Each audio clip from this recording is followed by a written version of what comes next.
Bueno, vamos a ver qué pasa ahora si cuando aplicamos las operaciones nos damos cuenta que la primera fila simplemente no tiene un elemento distinto de cero.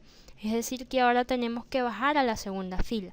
Para ello nos valemos de un else, es decir, si el primer elemento que encontramos no es distinto de cero, entonces nos vamos a la siguiente fila.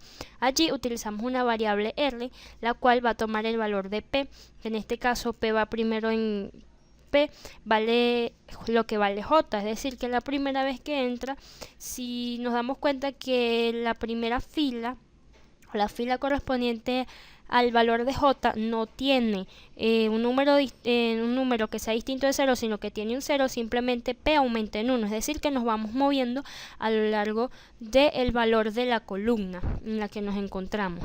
Entonces, nos preguntamos lo mismo, si el a su rj, en este caso, queda fijo para que estemos, recuerden que r vale p más 1, es decir, r se movió bajo una posición sobre la misma columna que es el valor de j.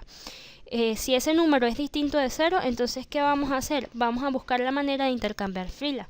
Para eso vamos a utilizar un for desde 1 hasta n, el cual nos va a decir el cual nos va a permitir intercambiar filas. Entonces escogemos la variable auxiliar. La variable auxiliar va a ir guardando, recuerden que r es el número de la fila en la cual nos encontramos el elemento que es distinto de j. Entonces el auxiliar va a ir guardando el valor del a su rk, que corresponde a la fila, como dije anteriormente, y k, que va variando, es decir, que nos vamos a ir moviendo por cada uno de los elementos de esa fila. Entonces el auxiliar la primera vez guarda el elemento que nos encontramos que es distinto de 0, y después ese a su rk va a ser igual a ¿quién? A la sub pk, donde p es el valor que se fijó de j y k es el valor que está variando.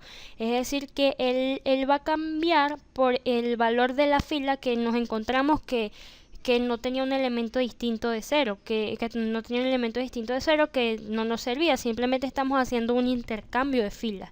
En este caso, estamos tomando los valores de la fila donde nos encontramos el elemento que es distinto de 0 y lo estamos sustituyendo por aquellos valores de la fila que no tienen el elemento distinto de 0. Y finalmente el a sub pk, ¿quién es? El valor que es el a sub pk en ese momento va a recibir el valor del auxiliar. Esto es, el auxiliar nos sirve para retener este valor y modificarlo después sin perderlo. Y entonces aquí se lo asignamos a la sub pk, como estamos viendo, donde p, recuerden, está fijo y toma el valor de j y representa la fila en la cual no nos encontramos un valor distinto de 0. Y k es el valor que varía, que está en nuestro for y que nos mueve a lo largo de cada uno de los números de la fila. Entonces, cada uno de esos números de la fila correspondiente a la fila donde no encontramos el elemento distinto de 0 va a ir recibiendo el valor del auxiliar. Aquí vemos que se va haciendo el intercambio de filas. Entonces, para la matriz de identidad, recuerden que lo que pasa para A también pasa para B.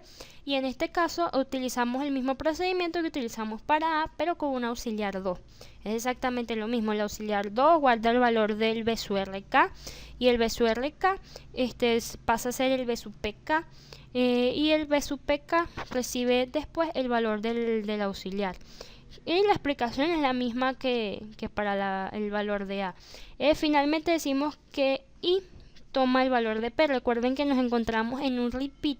Entonces el valor de I tiene que irse modificando para que no se vuelva infinito. Y en este caso le vamos a decir a I que va a tomar el valor de P, es decir, el valor de J. De manera que cuando lleguemos a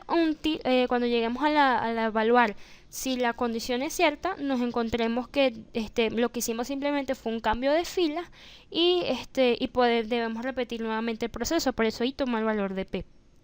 Luego, aquí tenemos este procedimiento que nos va a mostrar el paso a paso lo que se hizo. Aquí se muestra, dice aplicando operaciones elementales por filas, que en este caso sería cambiando las filas. Nos va a mostrar el cambio de filas que se hizo, y en este proceso nos muestra, este proceso que está aquí, nos estaría mostrando el cambio de filas que se hizo en la identidad. Después, ¿qué pasa? Si resulta ser simplemente que no caímos, que nos encontramos un elemento distinto de 0, entonces y aumenta en 1. Simplemente nos movemos a lo largo de las filas nuevamente. Aquí vemos el until, que nos mantiene el repeat, es decir, que nos dice que que nos va a cerrar nuestro ciclo de manera que no se vuelva infinito, y va a ser hasta que y sea igual a n, es decir, hasta que el número de columnas que evaluamos alcance el valor de n, que corresponde al valor de las filas, el orden de la matriz, mejor dicho. Y aquí vamos a predecirle al programa que evalúe si la matriz es invertible. ¿De qué manera? Con un for desde igual 1 hasta n y con un k desde igual 1 hasta n, le vamos a decir que cada vez que k sea igual a i, es decir, que cada vez que nos encontremos en la diagonal, él va a evaluar si ese valor, es decir, si el su y su k es igual a 1. Si eso ocurre, vamos a tener una variable que va a ir aumentando, vamos a tener un contador. Nuestro contador, esto se va a dar hasta que llegue hasta n, es decir, que se va a mover por cada uno de los elementos de la diagonal.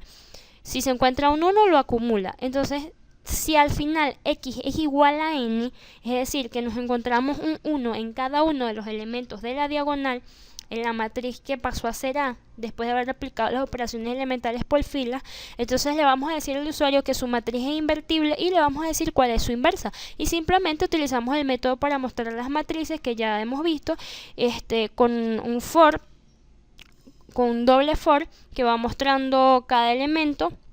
Él va mostrando los elementos de manera, moviéndose en las filas, moviéndose a través de la fila, va a mostrar los elementos hasta que llegue al último elemento de esa fila, y utilizamos el right line para que salte de línea y empiece con la segunda fila.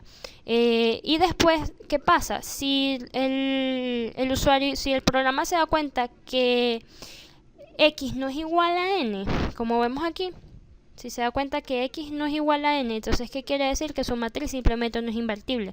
Es decir, que no hay solamente unos en la diagonal, es decir, que hay posiblemente un 0, y quiere decir que una de las filas se anuló, y como sabemos, cuando una de las filas se anula, la matriz deja de ser invertible. Y finalmente el read key, que nos permite parar un momento, y el end de nuestro programa. Entonces vamos a probarlo. Vamos a darle compilar. Y nos dice que tiene 0 errores. Después lo vamos a correr.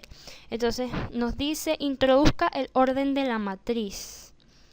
Le damos 2 y le introducimos una matriz 2, 1, 3 y 5. Y nos dice, en efecto, nos hace, como vemos, el proceso de cada una de las operaciones elementales por fila. Entonces nos está mostrando las operaciones elementales por fila, y abajo las operaciones elementales por fila en la identidad, y así va poco a poco hasta que nos dice que la matriz es invertible y cuál es su inversa. Y aquí vemos la inversa de la matriz.